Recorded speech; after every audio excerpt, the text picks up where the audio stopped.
Bab 5 memahami muatan sila-sila dalam Pancasila. A. Hakikat nilai-nilai yang terkandung dalam Pancasila. Kata hakikat dapat diartikan sebagai suatu inti yang terdalam dari segala sesuatu yang terdiri dari jumlah unsur tertentu dan yang mewujudkan sesuatu itu sehingga terpisah dengan sesuatu lain dan sifat mutlak.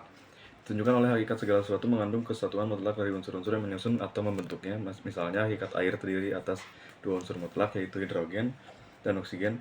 Kebersatuan kedua unsur tersebut bersifat mutlak untuk mewujudkan air. Dengan kata lain, kedua unsur tersebut secara bersama-sama menyusun air sehingga terpisah dari benda yang lainnya, misalnya dengan batu, kayu, air raksa, dan lain sebagainya. Terkait dengan hakikat sila-sila Pancasila, pengertian hakikat dapat dipahami dalam tiga kategori, yaitu hakikat abstrak. Satu, hakikat abstrak yang disebut juga sebagai hakikat jenis atau hakikat umum yang mengandung unsur-unsur yang sama, tetap, dan tidak berubah. Yang kedua, ada sebelumnya masih bentuknya Pancasila terdiri atas kata dasar Tuhan, manusia, satu rakyat, dan adil yang dibubuhi awalan dan akhiran berupa ke dan an sila 1, 2, 3, 4, 5. Sedangkan yang satu berupa per dan an sila ketiga. Kedua macam awalan dan akhiran itu mempunyai kesamaan dalam maksudnya yang pokok, ialah membuat abstrak atau murajat, tidak maujud atau melebih tidak maujud arti daripada kata dasarnya. Dua, hakikat pribadi sebagai hakikat yang memiliki sifat khusus, artinya terikat kepada barang sesuatu. Hakikat pribadi Pancasila menunjuk pada ciri-ciri khusus sila-sila Pancasila yang ada pada bangsa Indonesia, yaitu adat istiadat, nilai-nilai agama, nilai-nilai kebudayaan, sifat, dan karakter yang melekat pada bangsa Indonesia sehingga membedakan ciri bangsa Indonesia dengan bangsa yang lain di dunia. Sifat-sifat dan ciri-ciri ini tetap melekat dan ada pada bangsa Indonesia. Hakikat pribadi inilah yang realisasinya sering disebut sebagai kepribadian dan totalitas konkretnya disebut kepribadian Pancasila. Hakikat konkret yang bersifat nyata sebagaimana dalam kenyataannya. Hakikat konkret Pancasila terletak pada fungsi Pancasila sebagai dasar filsafat negara. Dalam realisasinya, Pancasila adalah pedoman praktis, yaitu dalam wujud pelaksanaan praktis dalam kehidupan negara, bangsa, dan negara Indonesia yang sesuai dengan kenyataan sehari-hari, tempat, keadaan, dan waktu. Dengan realisasi hakikat konkret itu, pelaksanaan Pancasila dalam kehidupan negara. Hakikat konkret itu pelaksanaan Pancasila dalam kehidupan negara setiap hari bersifat dinamis, antisipatif, dan sesuai dengan perkembangan waktu, keadaan, serta perubahan zaman. Pancasila merupakan suatu kesatuan yang mana sila yang satu tidak dapat dilepaskan dari sila-sila yang lain. Keseluruhan sila dalam Pancasila merupakan suatu organis atau suatu kesatuan keseluruhan yang bulat. Hal ini dapat digambarkan sebagai berikut. Sila 1, ketuhanan Yang Maha Esa, meliputi dan menjiwai sila 2, 3, 4, dan sila 5. Sila 2, kemanusiaan adil dan beradab, diliputi dan dijiwai sila 1 yang meliputi dan dijiwai sila 3, 4, dan sila 5. Sila 3, persatuan Indonesia, diliputi dan dijiwai sila 1 dan 2, meliputi dan menjiwai sila 4 dan sila 5. Sila 4, kerakyatan yang dipimpin oleh hikmat kebijaksanaan dalam permusyawaratan perwakilan, diliputi dan dijiwai sila 1, 2, 3, dan meliputi jiwa sila kelima. Sila kelima, keadilan sosial bagi seluruh rakyat Indonesia, diliputi dan dijiwai sila 1, 2, 3, dan sila 4. Untuk lebih menjelaskan tentang hal itu, dapat diberikan contoh sebagai berikut. Paham kemanusiaan kiranya dimiliki pula oleh bangsa-bangsa lain, tetapi bangsa Indonesia dalam paham kemanusiaan sebagaimana yang dirumuskan dalam sila 2 itu adalah paham kemanusiaan yang dibimbing oleh ketuhanan Yang Maha Esa. Tegasnya kemanusiaan sebagaimana dianjurkan oleh Tuhan Yang Maha Esa, ini yang dimaksud dengan sila kedua, diliputi dan dijiwai oleh sila 1. Begitu pula hanya dengan sila-sila yang lainnya. Dengan demikian dapat dikatakan bahwa sila 2, 3, 4, 5 pada hakikatnya merupakan penjabaran dan penghayatan sila 1. Adapun sila-sila Pancasila adalah sistematis, hierarkis, artinya kelima sila Pancasila itu menunjukkan suatu rangkaian urutan-urutan yang bertingkat hierarkis.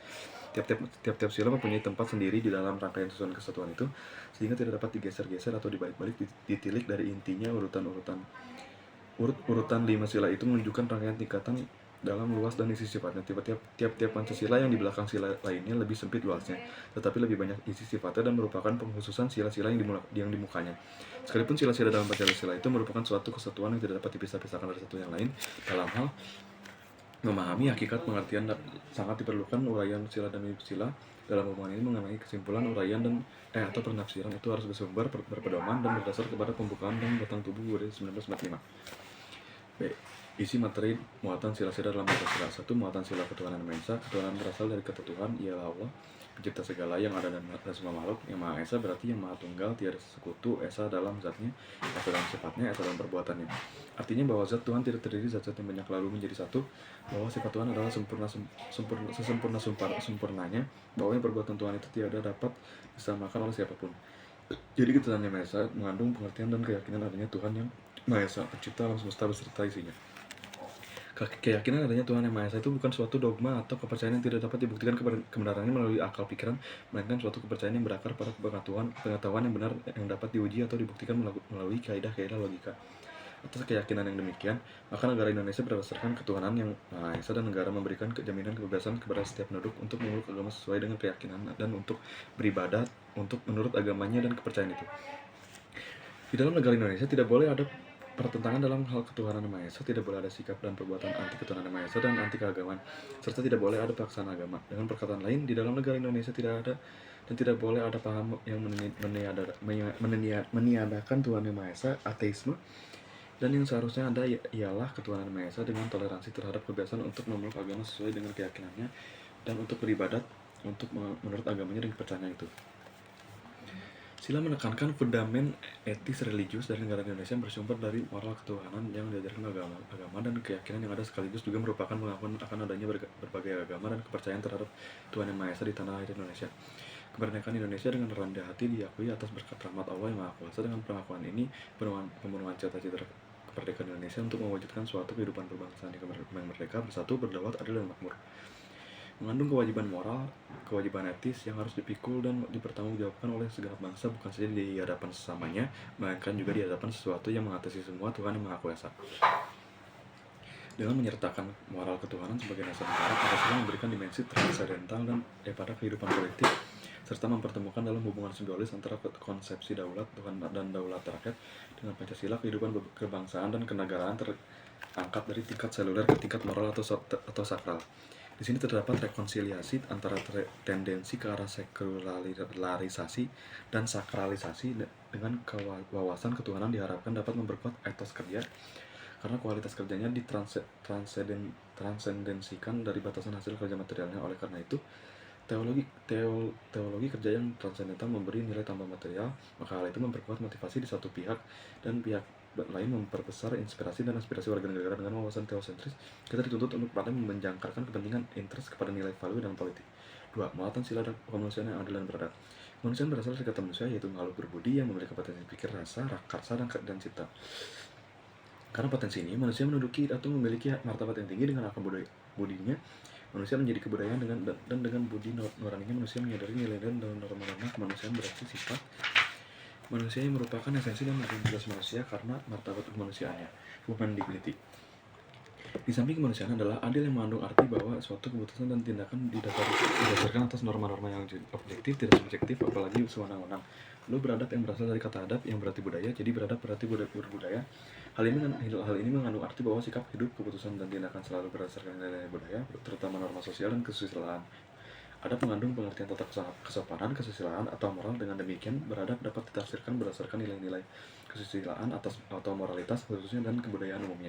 Sila kemanusiaan yang adil dan beradab adalah kesadaran sikap dan perbuatan manusia yang didasarkan kepada potensi budi nurani manusia dalam hubungan dengan norma-norma dan kebudayaan umumnya, baik terhadap diri pribadi, sesama manusia, maupun terhadap alam dan hewan. Pada prinsipnya, kemanusiaan yang adil dan beradab adalah sikap dan perbuatan manusia yang sesuai dengan kodrat hakikatnya manusia yang berbudi, sadar nilai, dan berbudaya. Potensi kemanusiaan dimiliki oleh setiap manusia di dunia, tidak pandang ras dan warna kulitnya, yang dalam bersifat universal, sama-sama memiliki martabat kemanusiaan yang tinggi, sehingga harus diberlakukan makhluk Tuhan yang mulia. Di dalam sila kemanusiaan yang adil dan beradab telah tersimpul cita-cita kemanusiaan yang lengkap, yang memenuhi seluruh harkat dan martabat manusia. Kemanusiaan yang adil dan beradab adalah suatu rumusan sifat keseluruhan budi manusia Indonesia. Dengan kemanusiaan yang adil dan beradab, maka setiap warga negara mempunyai kedudukan yang sederajat dan sama terhadap undang-undang negara, mempunyai kewajiban dan hak-hak yang sama. Setiap warga negara dijamin haknya serta kebebasannya dan yang menyangkut hubungan dengan Tuhan, orang-orang, dengan negara, dengan masyarakat, dan menyangkut pula kemerdekaan, menyatakan pendapat dan mencapai kehidupan yang layak sesuai dengan hak asasi manusia. Ketiga, muatan sila persatuan Indonesia. Persatuan berasal dari kata satu yang berarti untuk tidak terpecah belah. Persatuan mengandung pengertian bersatunya bermacam corak yang beraneka ragam menjadi satu kebulatan. Kata Indonesia mengandung dua makna, yaitu a.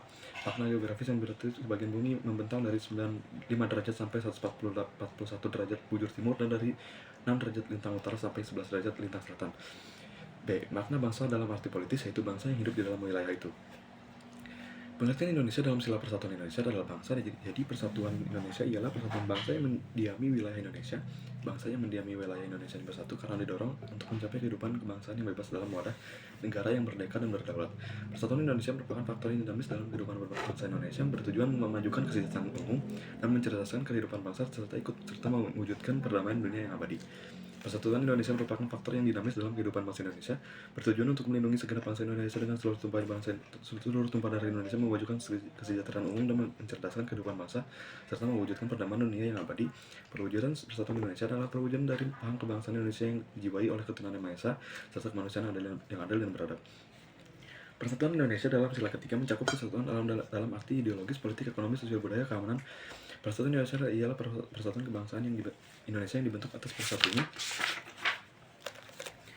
beragam latar belakang sosial, budaya, politik, agama, suku, bangsa, dan ideologi yang mendiami wilayah Indonesia bersepakat menyatakan sebagai suatu bangsa, satu tanah air, dan satu bahasa yang didorong untuk mencapai kehidupan kebangsaan yang bebas dalam wadah negara dan merdeka dan berdaulat dengan satu bendera negara, satu bahasa negara, satu lambang Garuda Pancasila, serta satu lagu kebangsaan Indonesia Raya. 4. Muatan sila kerakyatan yang dipimpin oleh hikmat kebijaksanaan dalam permusyawaratan perwakilan. Sila kerakyatan yang dipimpin oleh hikmat kebijaksanaan dalam permusyawaratan perwakilan secara etimologi mengandung makna sebagai berikut. A. Kerakyatan berasal dari kata rakyat, berarti sekelompok manusia yang berdiam dalam suatu wilayah tertentu. Kerakyatan yang dalam hubungannya dengan sila 4 ini berarti bahwa kekuasaan yang tertinggi berada di tangan rakyat. Kerakyatan disebut pula kedaulatan rakyat yang berdaulat atau berkuasa, atau demokrasi rakyat yang memerintah. B. Hikmat kebijaksanaan berarti penggunaan pikiran atau rasio yang sehat dengan selalu mempertimbangkan persatuan dan kesatuan bangsa, kepentingan rakyat, dan dilaksanakan dengan sadar, jujur, dan bertanggung jawab, serta didorong oleh etikat baik sesuai dengan hati nurani. C. Permusyawaratan adalah suatu tata cara khas kepribadian Indonesia untuk merumuskan dan atau memutuskan sesuatu hal berdasarkan kehendak rakyat, sehingga mencapai keputusan yang berdasarkan kebulatan pendapat atau mufakat. D. Perwakilan adalah suatu sistem arti tata cara prosedur mengusahakan turut sertanya rakyat mengambil bagian dalam kehidupan bernegara, antara lain dilakukan dengan melalui badan-badan perwakilan. Kerakyatan yang dipimpin oleh hikmat kebijaksanaan dalam permusyawaratan perwakilan berarti bahwa rakyat dalam menjalankan kekuasaan melalui sistem perwakilan dan keputusannya diambil dengan dalam musyawarah yang dipimpin oleh pikiran yang sehat serta penuh tanggung jawab baik pada Tuhan Yang Maha Esa maupun kepada rakyat yang diwakilinya. Sila keempat mengandung beberapa ciri alam pikiran demokrasi di Indonesia. Dalam pokok pikiran ketiga dari pembukaan Undang-Undang Dasar 1945 bahwa kedaulatan itu berdasarkan atas kerakyatan dan permusyawaratan. Dengan kata lain, demokrasi itu kan hendaknya mengandung ciri kerakyatan, daulatan rakyat, dan permusyawaratan kekeluargaan. Cita-cita permuliaan daulat rakyat bergema kuat dalam sanubari pada pendiri bangsa sebagai pantulan dari semangat emansipasi dan egalitarisme dari aneka bentuk penindasan yang ditimbulkan oleh kolonialisme dan feodalisme. Cita-cita kerakyatan hendak menghormati suatu suara rakyat dalam politik dengan memberi jalan bagi peran dan pengaruh besar yang dimainkan oleh rakyat dalam proses pengambilan keputusan yang dilakukan oleh pemerintah. Ciri permusyawaratan memancarkan kehendak untuk menghadirkan negara persatuan yang dapat mengatasi paham perseorangan dan golongan sebagai pantulan dari semangat kekeluargaan dari pluralitas kebangsaan Indonesia dengan mengakui adanya kesederajatan atau persamaan dalam perbedaan. Dalam kaitan ini, Soekarno meyakini bahwa syarat mutlak untuk kuatnya negara Indonesia ialah permusyawaratan atau perwakilan. Karena itu, dengan asas kekeluargaan itu, negara harus menjamin bahwa setiap warga negara memiliki kedudukan yang sama di dalam hukum dan pemerintahan. Permusyawaratan adalah suatu tata cara khas kepribadian Indonesia untuk memutuskan atau memutuskan suatu hal berdasarkan kehendak rakyat sehingga tercapai keputusan yang berdasarkan kedaulatan pendapat atau mufakat. Perwakilan adalah suatu sistem dalam arti tata cara prosedur mengusahakan turut sertanya rakyat mengambil bagian dalam kehidupan bernegara, antara lain dilakukan dengan melalui badan-badan perwakilan. Selain kedua ciri tersebut, demokrasi Indonesia juga mengandung ciri hikmat kebijaksanaan. Cita hikmat kebijaksanaan merefleksikan orientasi etis sebagaimana dikehendaki pembukaan Undang-Undang Dasar 1945 bahwa sesudah negara Republik Indonesia berkedaulatan rakyat itu hendaknya didasarkan pada nilai-nilai ketuhanan, kemanusiaan, persatuan, permusyawaratan, dan keadilan. Dalam kaitan ini, Muhammad Hatta menjelaskan bahwa kerakyatan yang dianut oleh bangsa Indonesia bukanlah kerakyatan yang mencari suara terbanyak saja, tetapi kerakyatan yang dipimpin oleh hikmat kebijaksanaan dalam permusyawaratan atau perwakilan. Selanjutnya dikatakan, karena itu, demokrasi di Indonesia bukan demokrasi liberal dan juga bukan demokrasi totaliter, karena berkaitan secara menyeluruh dengan sila-sila Pancasila lainnya. Orientasi etis hikmat kebijaksanaan itu ini dihidupkan melalui daya rasionalitas, kearifan konsensual, dan komitmen keadilan yang dapat menghadirkan sesuatu toleransi dan sintetis yang positif sekaligus dapat mencegah kekuasaan dikendalikan oleh golongan mayorokratis dan kekuatan minoritas, elit politik dan pengusaha minokrasi. Dalam demokrasi permusyawaratan, suatu keputusan politik dikatakan benar jika memenuhi setidaknya 4 syarat, yaitu A. Harus didasarkan pada asas rasionalisme dan keadilan, bukan hanya berdasarkan subjektivitas ideologis dan kepentingan. B. Didedikasikan bagi kepentingan banyak orang, bukan demi kepentingan perseorangan dan kedolongan. C. Berorientasi jauh ke depan, bukan demi kepentingan jangka pendek melalui akomodasi transaksional yang bersifat destruktif terhadap negatif. D. Bersifat imparsial dengan melibatkan dan mempertimbangkan pendapat semua hak, minoritas terkecil sekalipun, secara inklusif yang dapat menangkal dikte-dikte minoritas elit penguasa dan pengusaha serta klaim-klaim mayoritas. 5. Muatan sila keadilan sosial bagi seluruh rakyat Indonesia. Keadilan sosial berarti keadilan yang berlaku dalam masyarakat di segala bidang kehidupan, baik material maupun spiritual. Sedangkan kata seluruh rakyat berarti setiap orang yang menjadi rakyat Indonesia maupun warga negara Indonesia yang berada di luar negeri dengan demikian keadilan sosial bagi seluruh rakyat Indonesia berarti setiap orang Indonesia mendapat perlakuan adil dalam bidang hukum, politik, ekonomi, dan kebudayaan. Oleh karena itu, makna keadilan sosial bagi seluruh rakyat Indonesia menurut Undang-Undang 1945 mencakup pula pengertian adil dan makmur. Sila keadilan sosial bagi seluruh rakyat Indonesia pada prinsipnya menegaskan bahwa seyogiannya tidak akan kemiskinan dalam negara Indonesia yang merdeka. Bangsa Indonesia bukan hanya memiliki demokrasi politik, tetapi juga demokrasi ekonomi. Indonesia harus memiliki keadilan politik dan keadilan ekonomi sekaligus. Indonesia harus memiliki kehidupan yang adil dan makmur bagi seluruh rakyat Indonesia. Secara khusus, keadilan sosial dalam sila kelima Pancasila menekankan pada prinsip keadilan dan kesejahteraan ekonomi atau apa yang oleh Soekarno disebut dengan prinsip sosial Rechtvaardigheid, yakni persamaan emansipasi dan partisipasinya yang dikehendaki bangsa ini bukan hanya di bidang politik, melainkan juga di bidang perekonomian. Prinsip keadilan dan kesejahteraan sosial menurut sila kelima tidak sama dengan prinsip komunisme yang menekankan kolektivitas dan liberalisme yang menekankan individualisme. Sila kelima bertolak dari pengertian bahwa antara pribadi dan masyarakat satu sama lain tidak dapat dipisahkan. 6. Memahami Pancasila sebagai ideologi bangsa dan negara. Pengertian ideologi. Istilah ideologi berasal dari kata idea yang berarti gagasan, konsep, pengertian dasar, cita-cita, dan logos yang berarti ilmu. Kata idea berasal dari bahasa Yunani eidos yang berarti bentuk, dan di samping itu ada kata yang idein yang berarti melihat. Oleh karena itu, secara harfiah ideologi berarti ilmu pengertian dasar, atau dalam pengertian sehari idea disamakan artinya dengan cita-cita. Cita-cita yang dimaksud adalah cita-cita yang bersifat tetap yang harus dicapai, sehingga cita-cita yang bersifat tetap itu sekaligus merupakan dasar pandangan atau paham.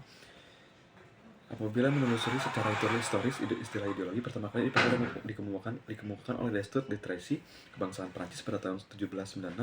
Kemudian perhatian atas konsep ideologi menjadi berkembang lagi antara lain karena pengaruh Karl Marx dan menjadi vokabuler penting di dalam pemikiran politik dan ekonomi. Karl Marx yang mengartikan ideologi sebagai pandangan hidup yang dikembangkan berdasarkan kepentingan golongan atau kelas sosial tertentu dalam bidang politik atau sosial ekonomi. Dalam arti ini, ideologi menjadi bagian dari apa yang disebutnya Überbau atau infrastruktur bangunan atas yang didirikan di atas kekuatan-kekuatan yang memiliki faktor-faktor produksi yang menentukan coraknya, dan karena itu kebenarannya relatif dan semata-mata hanya benar untuk golongan tertentu.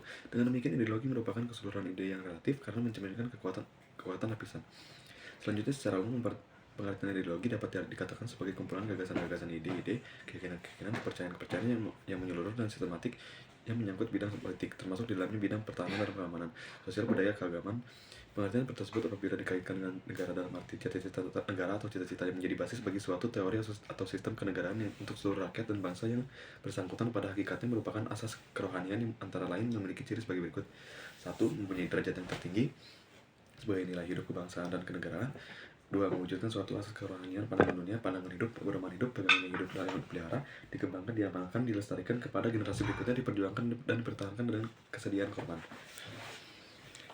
Makna ideologi bagi bangsa Indonesia. Manusia dalam mewujudkan tujuannya untuk meningkatkan harkat dan martabatnya senantiasa membutuhkan orang lain dan selanjutnya membutuhkan suatu lembaga bersama untuk melindungi haknya. Atau dalam pengertian ini, manusia membentuk negara sebagai lembaga kemasyarakatan sebagai organisasi hidup manusia senantiasa memiliki cita-cita, harapan, ide-ide, serta pemikiran-pemikiran yang secara bersama merupakan suatu orientasi yang bersifat dasariah bagi semua tindakan dalam kehidupan hidup kenegaraan. Kompleksitas pengetahuan yang berupa ide-ide, pemikiran-pemikiran, gagasan-gagasan, serta cita-cita tersebut merupakan suatu nilai yang dianggap benar dan memiliki derajat yang tinggi dalam negara. Hal ini merupakan suatu landasan bagi seluruh warga negara untuk memahami alam serta menentukan sikap dasar untuk bertindak dalam hidupnya. Pada hakikatnya, ideologi adalah hasil refleksi manusia berkat kemampuannya mengadakan instansi terhadap dunia kehidupannya, maka terdapat suatu yang bersifat dialektis antara ideologi dengan masyarakat negara. Namun di satu pihak membuat ideologi semakin realistis, dan di pihak lain mendorong masyarakat makin mendekati bentuk ideal. Ideologi mencerminkan cara berpikir masyarakat, bangsa maupun negara, tetapi juga membentuk masyarakat menjadi cita-cita. Dengan demikian, ideologi sangat menentukan eksistensi suatu bangsa dan negara, karena ideologi membimbing bangsa dan negara untuk mencapai tujuannya melalui berbagai realisasi pembangunan. Hal ini disebabkan dalam ideologi terkandung suatu orientasi praksis. Ideologi selain sebagai sumber motivasi juga merupakan sumber semangat dalam berbagai kehidupan negara. Oleh karenanya, akan menjadi realistis manakala terjadi orientasi yang bersifat dinamis antara masyarakat, bangsa, dan ideologi.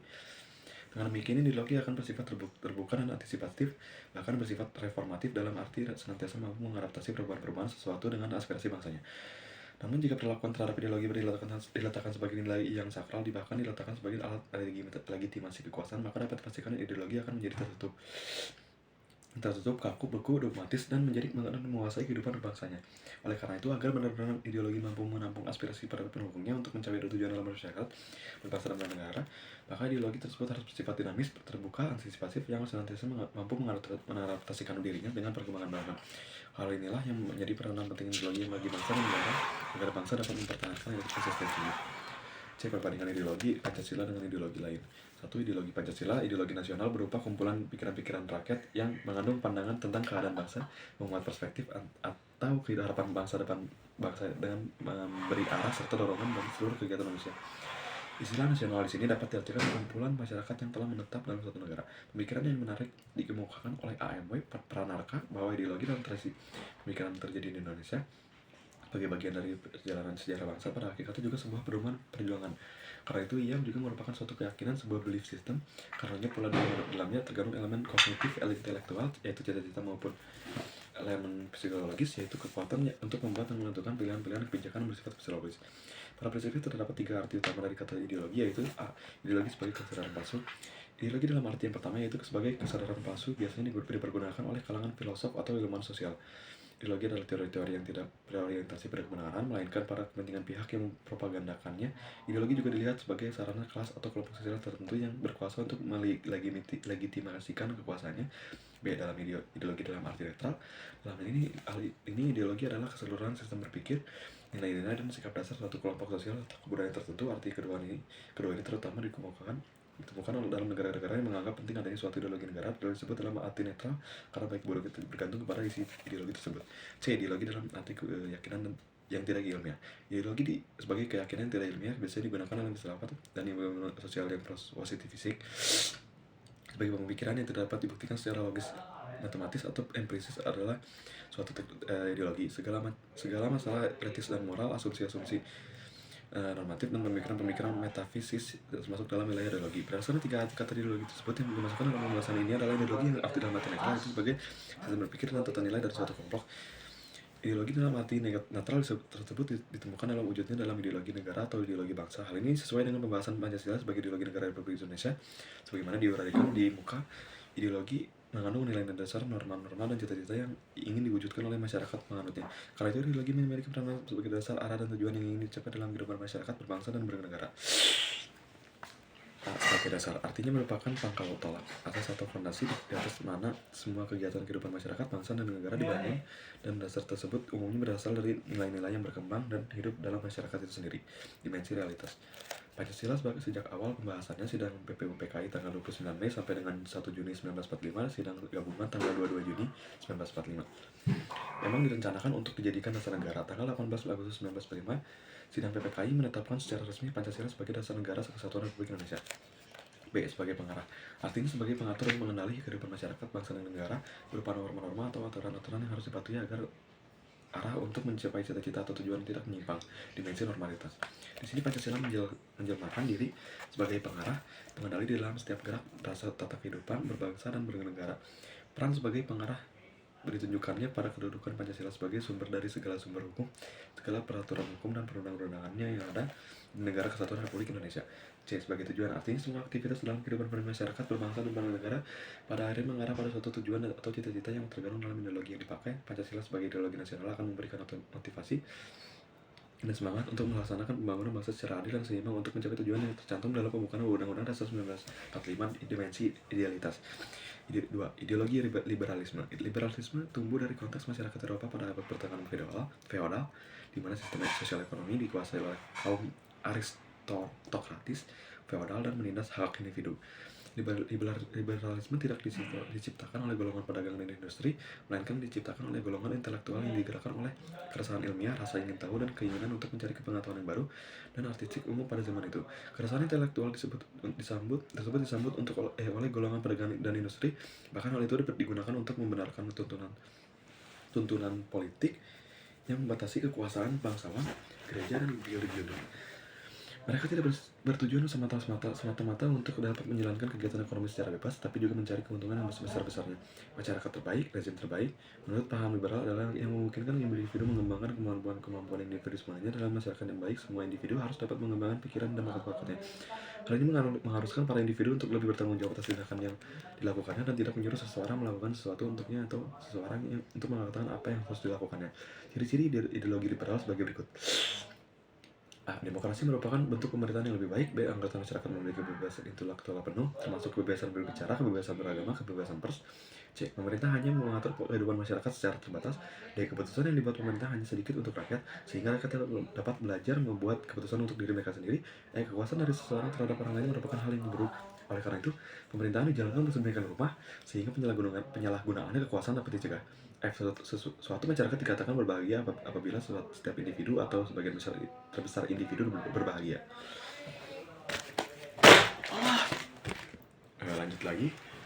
Ketiga, ideologi konservatif. Ketika liberalisme menggoncangkan struktur masyarakat feodal yang mapan, golongan feodal berusaha mencari ideologi tandingan untuk menghadapi kekuasaan persuasif liberalisme. Dari sinilah muncul ideologi konservatisme sebagai reaksi atas paham liberal.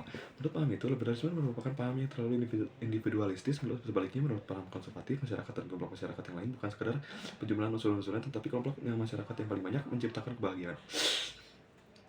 Paham konservatif cenderung ditandai dengan siri sebagai berikut. A. Masyarakat yang terbaik adalah masyarakat yang tertata. B. Untuk menciptakan masyarakat yang tertata dan stabil itu diperlukan suatu pemerintahan yang memiliki kekuasaan yang mengikat tetapi bertanggung jawab. C. Paham ini menekankan tanggung jawab terhadap pihak penguasa dalam masyarakat untuk membantu pihak yang lemah. 4. Ideologi sosialisme komunisme. Sosialisme merupakan reaksi terhadap revolusi industri dan akibatnya awal sosialisme yang muncul pada bagian pertama abad ke-19 dikenal sebagai sosialis utopia. Sosialisme ini lebih didasarkan pada pandangan kemanusiaan dan menganut kesempurnaan otak manusia. Paham sosialis berkeyakinan perubahan dapat dilakukan dengan cara damai dan demokratis. Paham sosialis juga lebih luas dalam hal perjuangan, perbaikan nasib buruh secara bertahap, dan dalam hal kesediaan peran serta dalam pemerintahan yang seluruhnya menganut sistem sosialis. Pada pihak lain, paham komunisme berkeyakinan perubahan atas sistem kapitalisme harus dicapai dengan cara-cara revolusi dan pemerintahan oleh diktator proletariat dalam kedudukan pada masa transisi.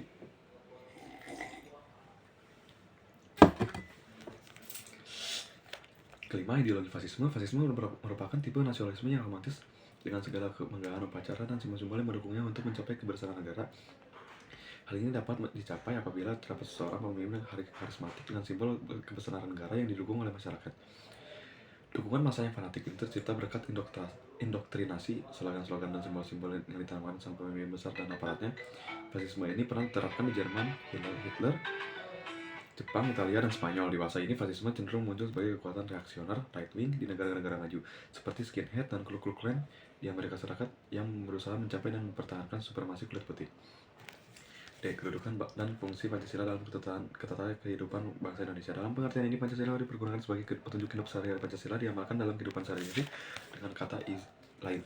Pancasila dipergunakan untuk petunjuk arah semua aktivitas atau kegiatan dan kehidupan di dalam segala bidang, yang berarti semua tingkah laku dan tindak atau perbuatan manusia sebuah Indonesia harus dijiwai dan merupakan pancaran dari semua sila dalam Pancasila, karena Pancasila selalu merupakan satu kesatuan yang tidak dapat dipisah-pisahkan antara yang satu dengan yang lainnya atau saling berkaitan satu sama lain. Bahwa sila dalam Pancasila merupakan suatu kesatuan organis. Pancasila yang harus dihayati ialah Pancasila sebagaimana tercantum di dalam pembukaan Undang-Undang 1945, yang dengan demikian jiwa keagamaan sebagai manifestasi atau perwujudan dari sila ketuhanan Maha Esa, jiwa yang berperi kemanusiaan sebagai manifestasi atau perwujudan sila kemanusiaan yang beradab, jiwa kebangsaan sebagai manifestasi atau perwujudan dari sila persatuan Indonesia, jiwa kerakyatan yang sebagai manifestasi dari sila kerakyatan yang bebas dalam persatuan rakyat, dan jiwa yang menjunjung tinggi keadilan sosial sebagai manifestasi dari sila keadilan sosial bagi seluruh rakyat Indonesia, yang selalu terpancar dalam segala tingkah laku dan tindak atau perbuatan serta sikap hidup seluruh bangsa Indonesia.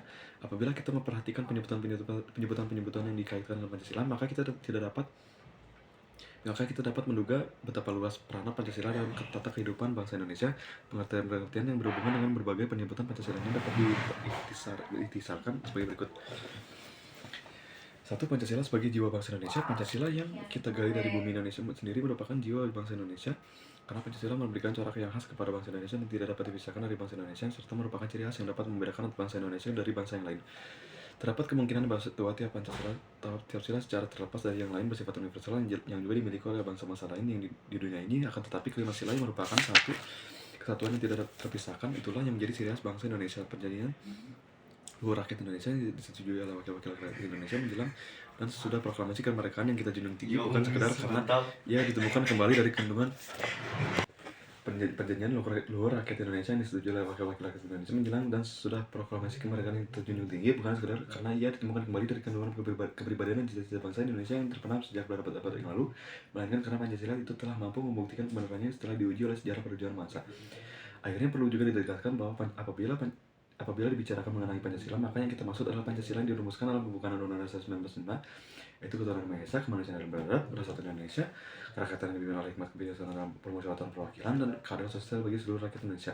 Rumusan Pancasila yang terdapat dalam pembukaan Undang-Undang Dasar 1945, itulah yang kita gunakan sebab perumusan yang demikian itu yang ditetapkan oleh wakil-wakil bangsa Indonesia pada tanggal 18 Agustus 1945 dalam sidang PPKI seperti yang telah ditunjukkan oleh ketetapan MPR nomor XI MPR 1978. Pancasila itu merupakan suatu kesatuan yang bulat dan utuh dari kelima silanya. Dikatakan sebagai kesatuan yang bulat dan utuh karena masing-masing sila dari Pancasila itu tidak dapat dipahami dan diberi arti secara sendiri-sendiri terpisah dari keseluruhan Pancasila lainnya. Memahami atau memberi arti setiap Pancasila sila-sila secara terpisah dari sila-sila lainnya akan mendatangkan pengertian yang keliru tentang Pancasila. 2. Pancasila sebagai kepribadian bangsa Indonesia. Pancasila sebagai kepribadian bangsa Indonesia diwujudkan dalam sikap mental dan tingkah laku serta amal perbuatan. Sikap mental dan tingkah laku mempunyai ciri khas, artinya dapat dibedakan dengan bangsa lain atau disebut dengan kepribadian. Pancasila sebagai jiwa bangsa lahir bersamaan adanya bangsa Indonesia.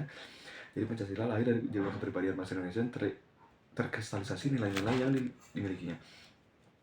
Pancasila sebagai pandangan hidup bangsa Indonesia atau way of life mengandung makna bahwa semua aktivitas kehidupan bangsa Indonesia sehari-hari harus sesuai dengan sila-sila daripada Pancasila, karena Pancasila juga merupakan kristalisasi dari nilai-nilai yang dimiliki dan bersumber dari kehidupan bangsa Indonesia sendiri. 3. Pancasila sebagai pandangan hidup bangsa Indonesia. Pandangan hidup adalah nilai-nilai yang dianut oleh masyarakat yang dipilih oleh setiap pribadi dan golongan dalam masyarakat. Pandangan hidup ini terdiri dari cita-cita, kehidupan dan kebijakan dan sikap hidup. Dalam menghadapi segala macam masalah, manusia selalu berpegang pada sikap dan pandangan hidupnya.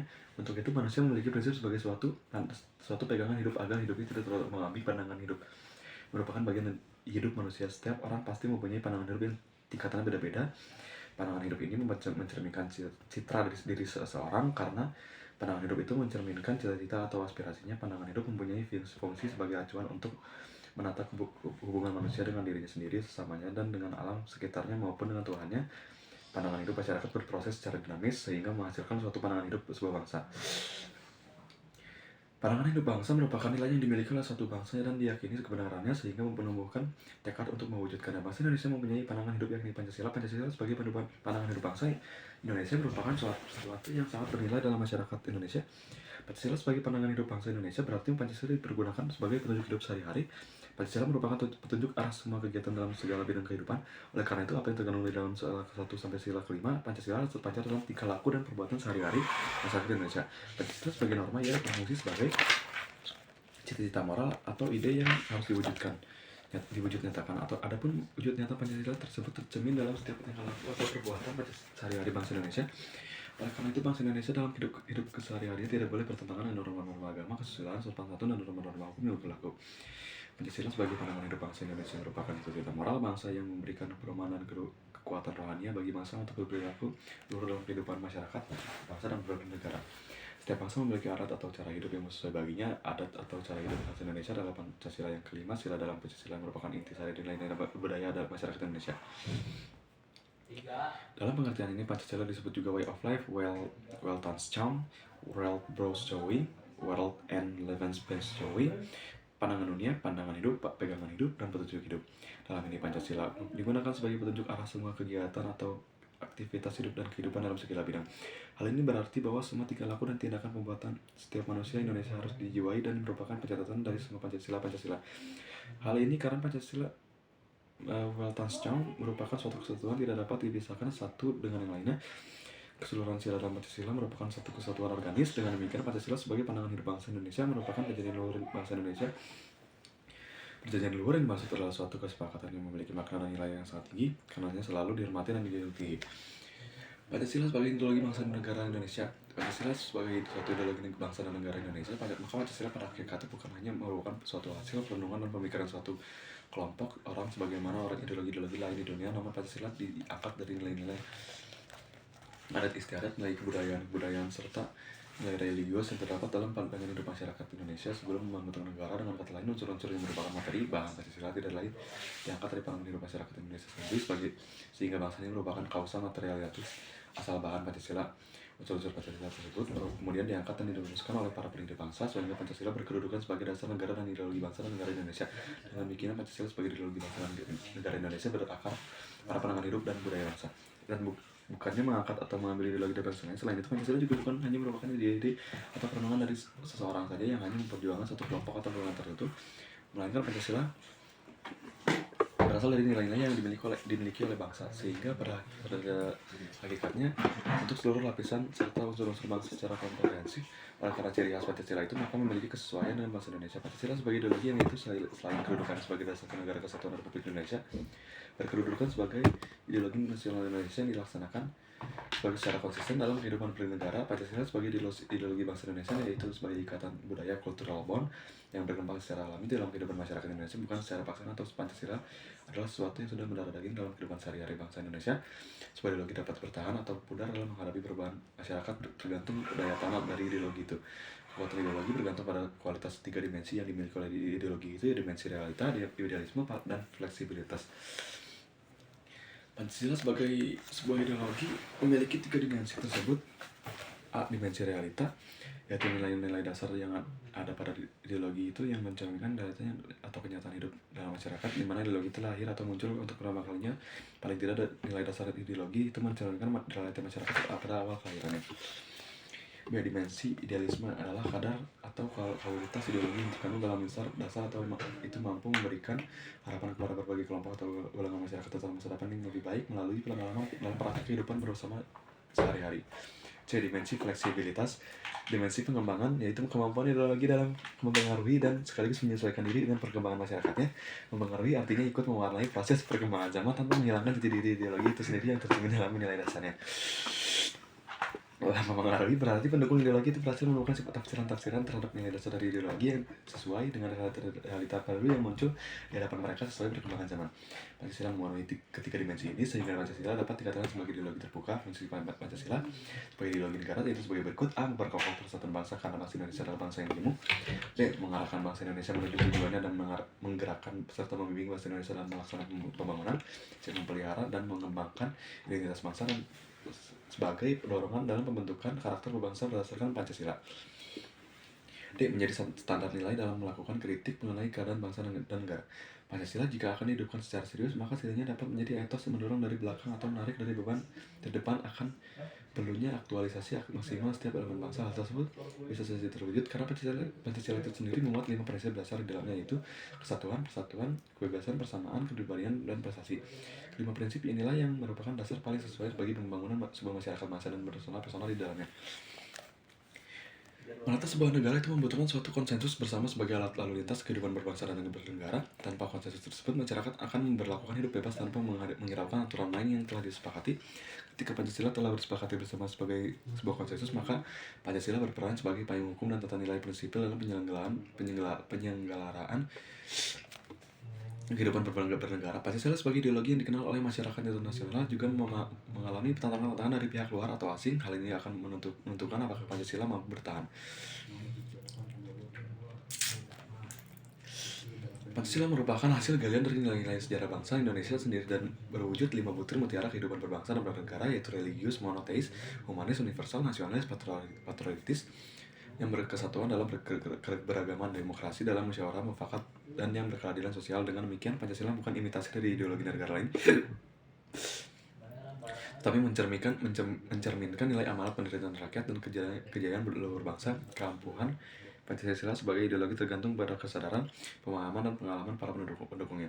Pancasila selayaknya tetap bertahan sebagai ideologi terbuka yang tidak bersifat doktriner ketat, nilai dasarnya tetap dipertahankan, namun nilai praktisnya harus bersifat fleksibel. Ketahanan ideologi Pancasila harus menjadi bagian misi bangsa Indonesia. Dengan keterbukaannya tersebut, nilai-nilai yang terkandung dalam Pancasila merupakan suatu cerminan dari kehidupan masyarakat Indonesia, nenek moyang kita, dan secara tetap telah jadi bagian yang tidak terpisahkan dari kehidupan bangsa Indonesia. Untuk itu, sebagai generasi penerus, bangsa harus mampu menjaga nilai-nilai tersebut. Untuk dapat hal tersebut, maka perlu adanya berbagai upaya yang didukung oleh seluruh masyarakat Indonesia. Antara lain, A. Melalui dunia pendidikan dengan menambahkan mata pelajaran khusus Pancasila pada setiap satuan pendidikan, bahkan sampai ke perguruan tinggi. B. Lebih masyarakatkan Pancasila. C. Menerapkan nilai-nilai tersebut dalam kehidupan sehari-hari. D. Memberikan sanksi kepada pihak-pihak yang melakukan pelanggaran terhadap Pancasila. E. Menolak dengan tegas paham-paham yang bertentangan dengan Pancasila. Nilai-nilai Pancasila yang terkandung di dalamnya merupakan nilai ketuhanan, kemanusiaan, persatuan, kerakyatan, keadilan. Ini merupakan nilai dasar bagi kehidupan kewarganegaraan, kebangsaan, dan kemasyarakatan. Nilai Pancasila tergolong nilai kerohanian yang di dalamnya terkandung nilai-nilai lainnya secara lengkap harmonis, baik nilai material, vital, kebenaran atau kenyataan, estetis, estis maupun religius. Nilai-nilai Pancasila bersifat objektif atau subjektif, dan artinya hakikat nilai-nilai Pancasila bersifat universal atau berlaku dimanapun sehingga dapat ditetapkan di negara lain. Nilai-nilai Pancasila bersifat objektif, maksudnya A. Rumusan dari Pancasila itu sendiri memiliki makna yang terdalam, menunjukkan adanya sifat umum, universal, dan abstrak. B. Inti dari nilai Pancasila akan tetap ada sepanjang masa dalam kehidupan bangsa Indonesia. C. Pancasila dalam pembukaan Undang-Undang Dasar 1945 merupakan sumber dari segala sumber hukum Indonesia.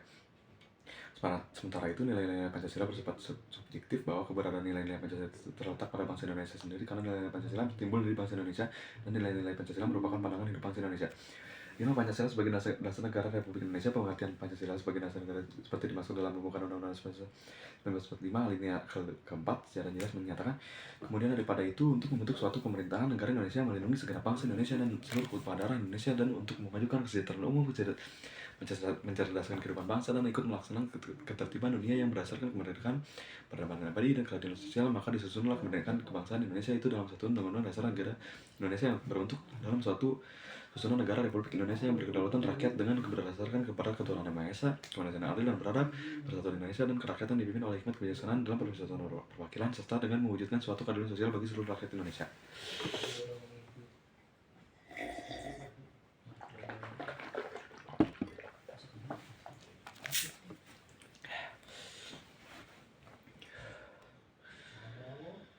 Norma hukum pokok yang disebut pokok kaidah fundamental daripada negara itu dalam hukum mempunyai hakikat dan kedudukan yang tetap, kuat, dan tetap tak berubah bagi negara yang dibentuk.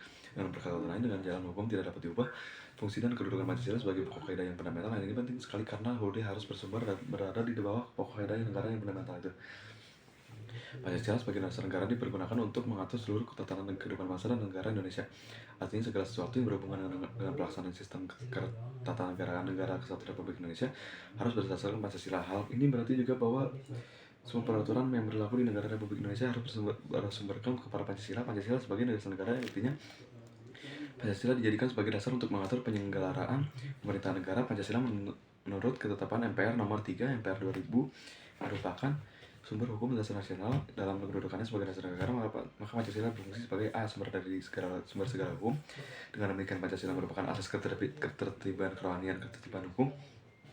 B. Suasana kebatinan hukum, Geistlich Hintergrund dari UUD. C. Cita-cita hukum bagi hukum dasar negara. D. Norma-norma yang mengharuskan UUD mengandung isi yang mewajibkan pemerintah dan lain-lain menyelenggara negara memegang teguh cita-cita moral rakyat yang luhur. E. Sumber semangat bagi Undang-Undang Dasar 1945 penyelenggaraan negara, pelaksanaan pemerintahan. MPR dengan ketetapan nomor XP EV MPR 1998 telah mengembalikan kedudukan Pancasila sebagai dasar negara Republik Indonesia. Namun seiring lahirnya Undang-Undang nomor 12 tahun 2011 tentang pembentukan peraturan perundang-undangan, ketetapan MPR nomor 3 MPR 2000 tidak berlaku lagi. 6. Pancasila sebagai sumber segala hukum atau sumber tertib hukum bagi negara Republik Indonesia. Membicarakan tentang sumber hukum sebagai terlebih dahulu, kita akan membicarakan tentang arti sumber hukum itu sendiri. Hal ini dikarenakan istilah sumber hukum itu mempunyai arti yang bermacam-macam tergantung dari sudut mana kita melihatnya. Bagi seseorang ahli ekonomi, sumber hukum mempunyai arti berbeda-beda dengan orang ahli sejarah. begitu pula tidak akan sama dengan penelitian seorang ahli hukum. Jadi untuk mengetahui sumber hukum itu terlebih dahulu harus ditentukan dari sudut mana dulu sumber hukum itu dilihat. Adapun secara umum yang dimaksud dengan sumber hukum ialah segala apa saja yang menimbulkan aturan-aturan yang kalau dilanggar mengakibatkan sanksi yang tegas dan nyata. Dalam kajian ilmu hukum, sumber hukum itu dapat dibagi dalam dua pengertian berikut. A. Sumber hukum dalam arti material ialah keyakinan dan perasaan hukum individu dan pendapat umum public opinion dan menentukan isi materi dari hukum. Dengan kata lain, perasaan dan keyakinan hukum anggota masyarakat serta pendapat umum yang jadi sumber sebagai penyebab adanya hukum. B. Sumber hukum dalam arti formal ialah sumber hukum dalam arti bentuk perumusan, karena bentuknya itu menyebabkan hukum berlaku umum, diketahui dan ditaati. Di sinilah suatu kaidah memperoleh kualitas sebagai kaidah hukum dan oleh yang berwenang yang merupakan petunjuk hidup yang harus diberi perlindungan. Untuk menetapkan suatu kaidah hukum yang berlaku diperlukan suatu badan yang berwenang, sehingga mengenal sumber hukum dalam arti formal itu berarti pula mengenal tahapan pada tingkatan badan mana suatu kaidah hukum dibuat. Contoh sumber-sumber hukum formal dalam tata negara Indonesia dan badan yang berwenang menetapkan antara lain: satu, ada Undang-Undang 1945, Ketetapan MPR, Perpu, Peraturan Pemerintah, Peraturan Presiden, Peraturan Daerah Provinsi, dan Peraturan Daerah Perda dan Kabupaten atau Kota. Pancasila sebagai pandangan berbangsa Indonesia yang kemudian menjadi falsafah negara merupakan sumber hukum dalam arti material yang tidak saja menjiwai bahkan harus dilaksanakan oleh setiap negara peraturan hukum. Karena itu Pancasila merupakan alat penguji untuk sehingga peraturan hukum yang bertentangan dengan Pancasila tidak boleh berlaku, sedangkan hukum formal dan dalam hukum tata negara Indonesia tidak hanya terbatas pada sumber hukum tertulis saja. Undang-undang dasar adalah hukum yang tertulis, sedangkan di sampingnya ada undang-undang dasar itu juga berlaku untuk hukum dasar yang tidak tertulis. Itu aturan-aturan dasar yang timbul dan terpelihara dalam praktik penyelenggaraan negara meskipun tak tertulis.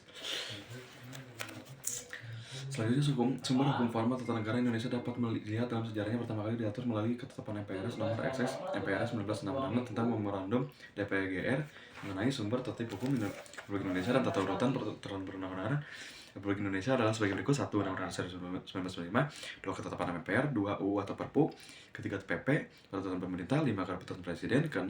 Peraturan kepelaksanaan lainnya seperti Peraturan Menteri, Instruksi Menteri, dan lain-lainnya.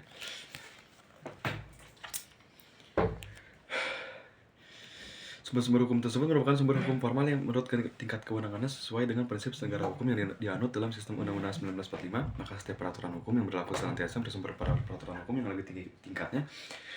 Sebagaimana telah disinggung di atas, bahwa sumber hukum formal dalam sistem ketatanegaraan Indonesia tidak hanya bersumber hukum tertulis saja, karena hukum ketatanegaraan Indonesia dikenal pula apa yang disebut kebiasaan ketatanegaraan convention. Kendati pun tidak tertulis, kebiasaan ketatanegaraan ini mempunyai kekuatan yang sama dengan undang-undang. Kebiasaan ketatanegaraan ini ialah perubahan dalam kehidupan ketatanegaraan yang dilakukan berulang kali sehingga ia diterima dan ditaati dalam perilaku praktik kenegaraan. Walaupun bukan hukum, disinilah letak perbedaannya dengan ketentuan hukum yang sudah tidak dilakukan lagi kesalahannya, tetapi sebaliknya kebiasaan ketatanegaraan walaupun bagaimana pentingnya tetap merupakan kebiasaan saja. Contoh mengenai kebiasaan dalam kehidupan ketatanegaraan Republik Indonesia antara lain pidato kenegaraan Presiden Republik Indonesia setiap tanggal 16 Agustus dalam sidang Dewan Perwakilan Rakyat. Pidato presiden yang diucapkan pada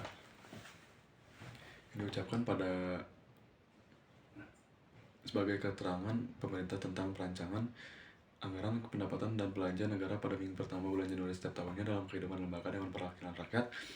Juga tumbuh suatu konvensi yaitu bahwa semua golongan diwakili oleh dalam Dewan Perwakilan Rakyat berusaha untuk melakukan pemungutan suara voting dalam mengambil suatu keputusan jika musyawarah untuk mencapai mufakat gagal. Dalam praktik ketatanegaraan, suatu konstitusi atau undang-undang dasar yang telah resmi diterima oleh suatu bangsa, maka secara operasional merupakan suatu kenyataan yang diperlukan sepenuhnya dan efektif. Dengan perkataan lain, konstitusi itu dilaksanakan secara murni dan konsekuen. Pada tanggal 18 Agustus 1945, secara resmi Undang-Undang 1945 diterima oleh bangsa Indonesia dan berlaku efektif di tanah air yang terdiri dari pembukaan B. Batang tubuh yang terdiri dari 37 pasal, 4 aturan peralihan, dan 2 pasal aturan tambahan. C. Penjelasan. Khususnya pembukaan Undang-Undang Dasar 1945 mengandung 4 pokok pikiran. Dalam pokok-pokok pikiran tersebut bersimpul ajaran Pancasila. Pokok pikiran merupakan cita-cita hukum, Rechtsstaat, yang menguasai hukum dasar negara, baik tertulis maupun tidak tertulis. Oleh karena itu, pembukaan berintikan Pancasila, maka Pancasila merupakan pedoman sumber dan dasar dalam pembuatan hukum atau perundang-undangan. Dengan kata lain, segala aturan hukum yang berlaku di Indonesia harus bersumber dan dasar dalam perbuatan harus bersumber pada hukum yang lebih tinggi tingkatannya, yaitu Pancasila. Dengan demikian, secara lengkap sistem hukum Indonesia kalau disusun secara hierarki peraturan perundang-undangan dapat diperoleh tingkatan sebagai berikut.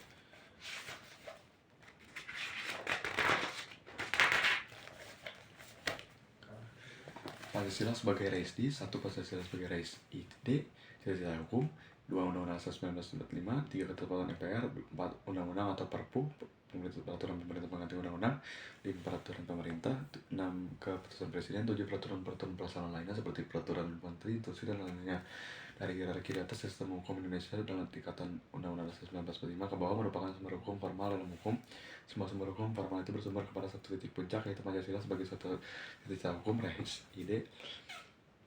Kalau ditinjau tata aturan peraturan perundang-undangan Republik Indonesia dan menempatkan Pancasila di puncak hierarki bila membandingkannya dengan ajaran Steuben teori dari Hans Kelsen dapat digambarkan sebagai berikut.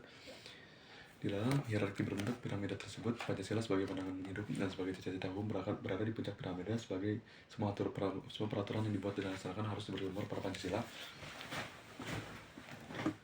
Karena setiap peraturan itu hanya akan diterima oleh rakyat kalau peraturan itu sesuai dengan jiwa rakyat, yaitu Pancasila. Dari gambaran tersebut di atas dapat ditarik suatu kesimpulan bahwa Pancasila adalah merupakan sumber tertib hukum Indonesia, atau yang bisa disebut sebagai sumber dari segala sumber hukum yang menjauhi seluruh aspek kehidupan ketatanegaraan. MPRS nomor XX MPRS 1966 tentang memorandum DPR-GR mengenai sumber tertib hukum Republik Indonesia.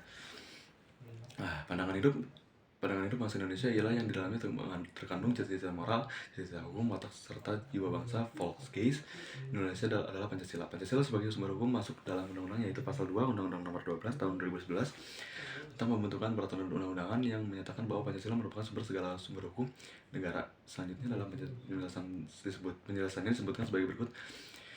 Penempatan Pancasila sebagai sumber dari segala sumber hukum negara adalah sesuai dengan pembukaan Undang-Undang Dasar Negara Republik Indonesia tahun 1945, alinea keempat, yaitu keturunan Yang Maha Esa, kemanusiaan yang adil benar, kemanusiaan persatuan Indonesia, kerakyatan yang dipimpin oleh hikmat kebijaksanaan dalam permusyawaratan perwakilan, dan keadilan sosial bagi seluruh rakyat Indonesia. Menempatkan Pancasila sebagai dasar dan ideologis negara serta sekaligus dasar filosofis negara, sehingga setiap materi penguatan peraturan perundang-undangan tidak boleh bertentangan dengan nilai-nilai yang terkandung dalam Pancasila.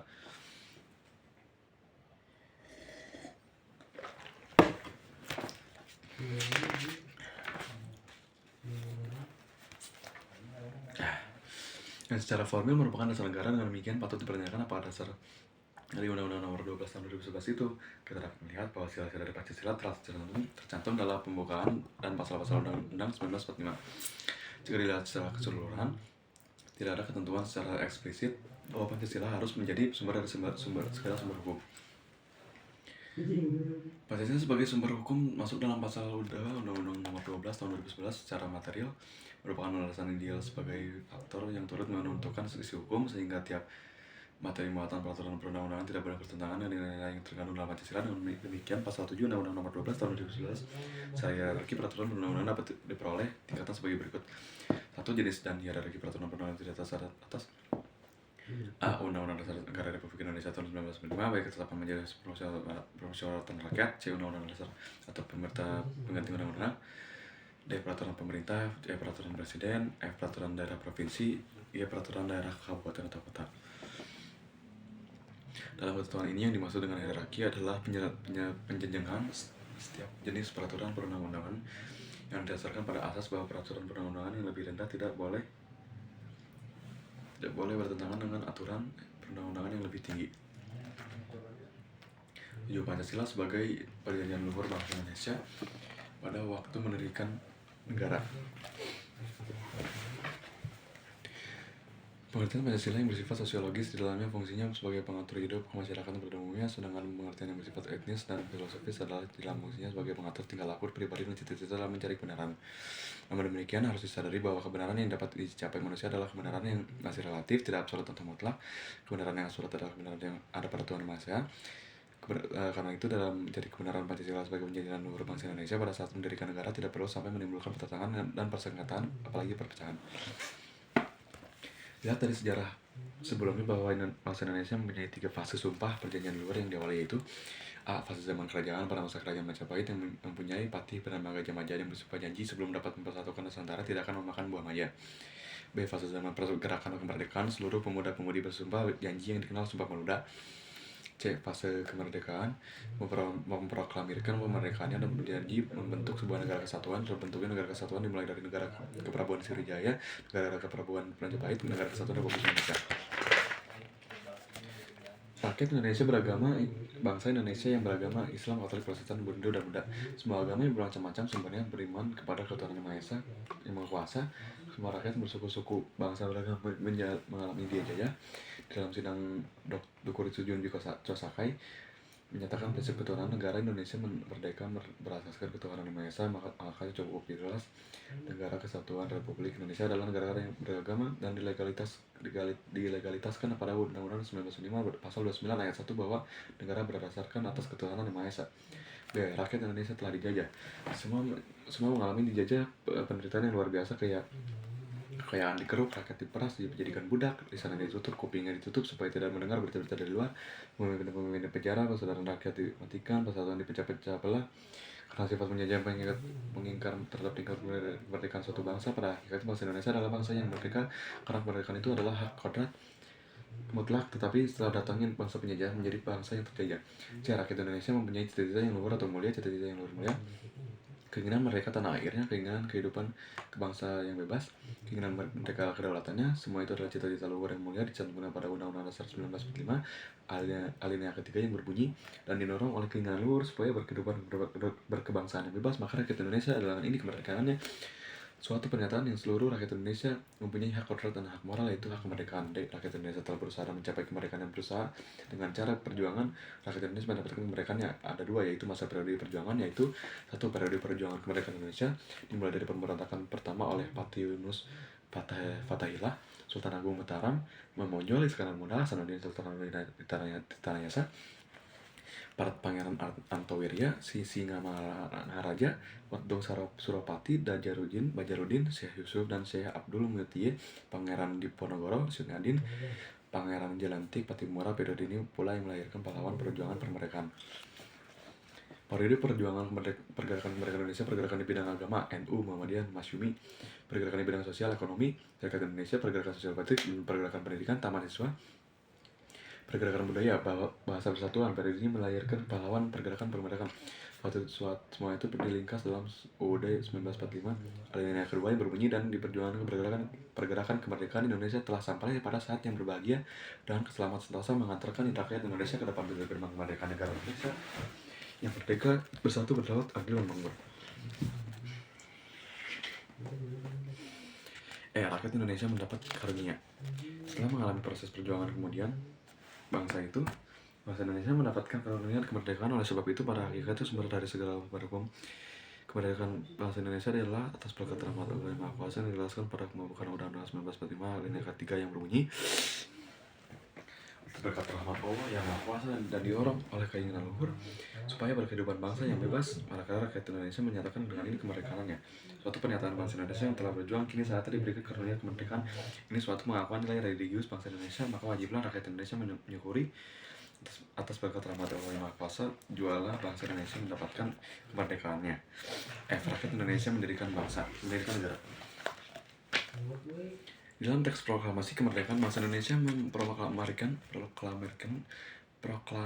dua pernyataannya. A1, memproklamirkan kemerdekaan bangsa Indonesia. Proklamasi kami bangsa Indonesia dengan ini menyatakan kemerdekaan Indonesia merupakan suatu pernyataan bangsa Indonesia yang selama 350 tahun telah dijajah oleh bangsa lain, menyatakan telah merdeka dari penjajahan.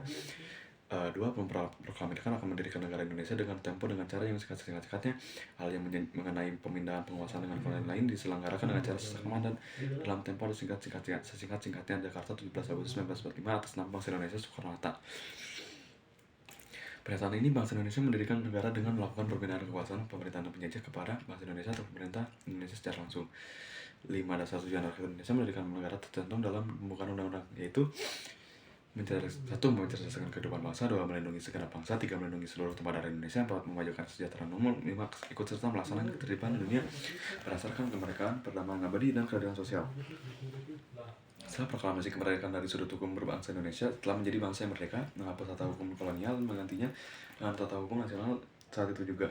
Sedangkan dilihat dari segi sudut politis ideologis adalah bangsa Indonesia telah lepas dari belenggu penjajahan, proklamasi kemerdekaan sebagai titik puncak sebagai perjuangan bangsa Indonesia.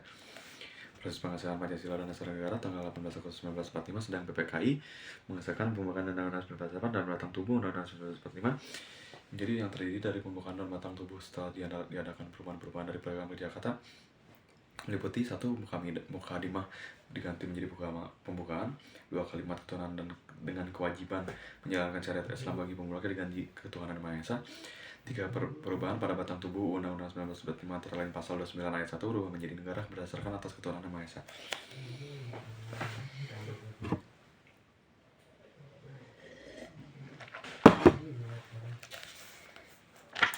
Panitia persiapan kemerdekaan Indonesia pada tanggal 18 Agustus 1919 secara bulat setuju untuk menghapus 9 kata itu dengan itu yang menjadi dasar negara Republik Indonesia dalam pembukaan Undang-Undang 1945. Betapa besarnya solidaritas dan suasana persatuan serta kebesaran jiwa para pendiri bangsa negara pada waktu itu tidak berlebihan kalau dikatakan Pancasila merupakan perjanjian luhur para pendiri negara dengan konsensus untuk tidak memandang setiap warga negara berdasarkan afiliasi keagamaan, suku dan ras maupun lainnya. Maka usaha-usaha mengembalikan rumusan Pancasila kepada Piagam Jakarta dikhawatirkan akan mengusik keutuhan bangsa dan negara kesatuan dan menerima ke sistem kebangsaan dengan salah satu dasarnya adalah ketuhanan Maha Esa. Perjanjian luhur ini ternyata bukan hanya kesepakatan elit politik semasa, melainkan sebuah kesepakatan nasional seperti terbukti bahwa selama perjalanan sejarah bangsa Pancasila secara keseluruhan ternyata berhasil menyatukan seluruh bangsa Indonesia. Sampai hari ini setelah bangsa Indonesia dapat mendirikan negara serta dapat dirumuskannya Pancasila sebagai perjanjian luhur pada waktu mendirikan negara, karena Pancasila digali dari sosio budaya bangsa Indonesia sendiri, disepakati bersama oleh seluruh rakyat Indonesia sebagai milik yang harus diamankan dan dilestarikan. Pewarisan nilai Pancasila kepada generasi penerus adalah kewajiban moral seluruh bangsa Indonesia. Melalaikannya berarti mengingkari perjanjian luhur itu dan dengan demikian juga mengingkari hakikat dan harkat diri kita sebagai manusia. Atas dasar inilah perumusan pembukaan Undang-Undang 1945 yang dijadikan sebagai Pancasila sebagai dasar negara. 8. Pancasila sebagai cita-cita dan tujuan bangsa Indonesia. Tujuan bangsa Indonesia adalah untuk mewujudkan masyarakat adil dan makmur berdasarkan Pancasila. Hal ini dihendak diwujudkan oleh bangsa Indonesia dalam masyarakat yang adil dan makmur, yang merata material dan spiritual berdasarkan Pancasila dalam moral negara kesatuan Republik Indonesia. Mereka bersatu berdaulat rakyat dalam suasana berkehidupan yang merasa aman, tentram, tertib, dan dinamis, serta dalam lingkungan pergaulan dunia yang merdeka, bersahabat, dan bersatu, yang kemudian dituangkan ke dalam alinea keempat kepermukaan Undang-Undang 1945, yaitu kemudian daripada itu untuk membentuk suatu permintaan negara Indonesia yang melindungi segenap bangsa Indonesia dan seluruh tumpah darah Indonesia, dan untuk memajukan kesejahteraan umum dan mencerdaskan kehidupan bangsa. Demikianlah sebagian kalimat dari alinea keempat pembukaan Undang-Undang 1945 yang konon katanya merupakan bagian yang tidak terpisahkan dari Konstitusi Republik Indonesia, merupakan tujuan negara, yaitu A. Melindungi segenap bangsa Indonesia dan seluruh tumpah darah Indonesia. Tujuan nasional bangsa Indonesia yang pertama adalah untuk membentuk suatu pemerintahan negara Republik Indonesia yang melindungi segenap bangsa Indonesia dan seluruh tumpah bangsa Indonesia. Melindungi segenap bangsa artinya adalah pemerintah berupaya untuk melindungi seluruh bangsa dari segi internal maupun eksternal. Membutuhkan ketahanan dan keamanan negara ini sudah dimulai sejak Indonesia masih berada di tangan penjajahan, namun semakin ke depan pertahanan tersebut semakin diperkokoh demi memberi rasa aman kepada rakyat Indonesia, baik yang berada di dalam negeri maupun di luar negeri, serta membentuk keamanan bersama. Tetapi kenyataannya sekarang masyarakat Indonesia merasa bahwa pertahanan tersebut kurang bekerja sempurna. Contoh kecilnya dapat dilihat bahwa oknum polisi yang dengan mudahnya disuap untuk mendapatkan keamanan bagi satu-dua pihak, namun sangat merugikan masyarakat luas. B. Memajukan kesejahteraan umum. Tujuan nasional bangsa Indonesia yang kedua adalah memajukan kesejahteraan umum atau bersama. Negara Indonesia menginginkan situasi dan kondisi yang rakyat yang bahagia, makmur, adil, dan sentosa. Tujuan bangsa yang kedua ini dapat dikatakan kurang mendapat perhatian dari pemerintah sendiri. Memang pemerintah banyak membuat kebijakan memudahkan masyarakat Indonesia seperti bantuan operasional sekolah, BOS, bantuan langsung tunai, dana BLT, subsidi-subsidi bagi rakyat miskin, raskin, beras miskin, dan kebijakan lainnya yang bertujuan untuk mencapai kesejahteraan bersama. Namun kesejahteraan yang dapat dilihat di Indonesia sekarang ini hanya dinikmati oleh sebagian masyarakat saja. Itulah sebabnya kesejahteraan Indonesia belum dapat dikatakan adil merata.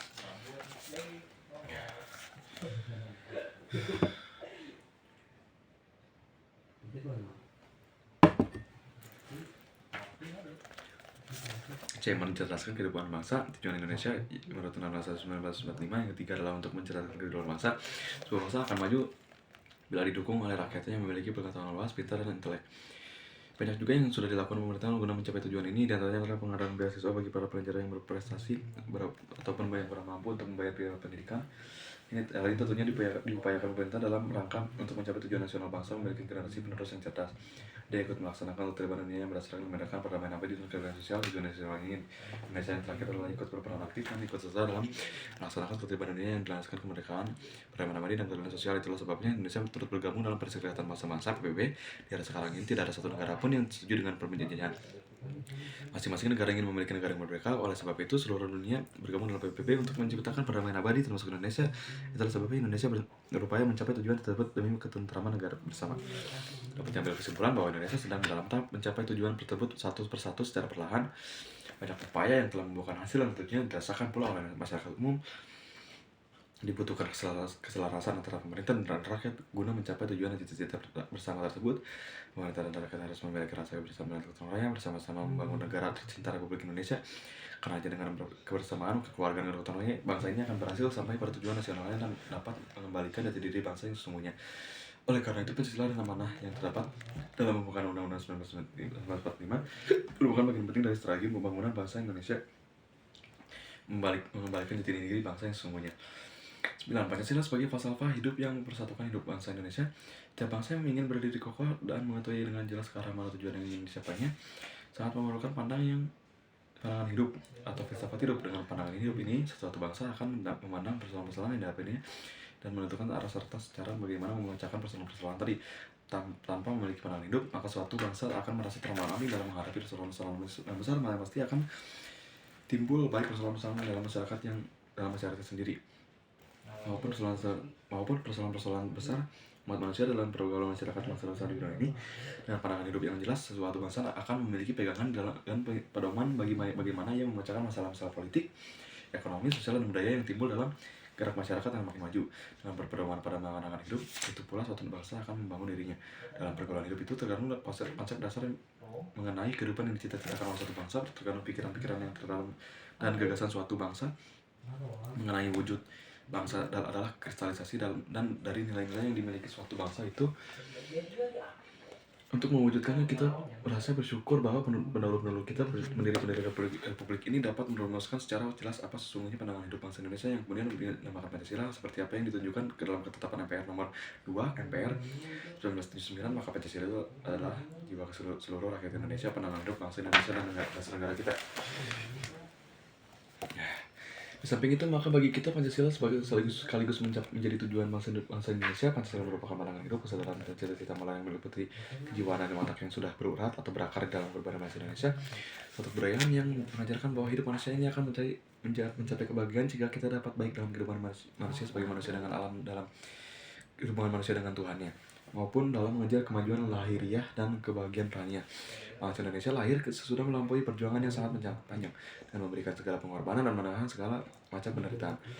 Bangsa Indonesia lahir menurut cara dan jalan yang ditempuhnya sendiri, yang merupakan hasil antara proses sejarah di masa lampaunya, tantangan perjuangan cita-cita dan hidup di masa datang yang secara keseluruhan membentuk kepribadian sendiri. Karena itu Pancasila bukan lahir secara mendadak pada tahun 1945, melainkan telah berjuang dengan melihat pengalaman berbangsa-bangsa lain, dengan diilhami oleh gagasan-gagasan besar di dunia, dengan tetap berakar pada kepribadian bangsa kita dan gagasan besar pada bangsa sendiri. Karena Pancasila sudah merupakan pandangan hidup yang berakar dalam kepribadian bangsa, maka diterima sebagai dasar negara yang mengatur kehidupan ketatanegaraan. Hal ini dapat tampak dalam sejarah bahwa meskipun dituangkan dalam rumusan yang agak berbeda, namun dalam 3 buah Undang-Undang 1945 yang kita miliki, yaitu pembukaan, dalam mukadimah UUD 1945, Pancasila itu tetap tercantum di dalamnya. Pancasila yang lalu dikukuhkan dalam kehidupan konstitusional itu, Pancasila yang selalu menjadi eksistensi bangsa kita, merupakan bukti sejarah sebagai dasar kerohanian negara dikehendaki oleh bangsa Indonesia, karena sebenarnya ia telah tertanam dalam kalbunya rakyat. Oleh karena itu, ia juga merupakan dasar yang mampu mempersatukan seluruh kesatuan rakyat.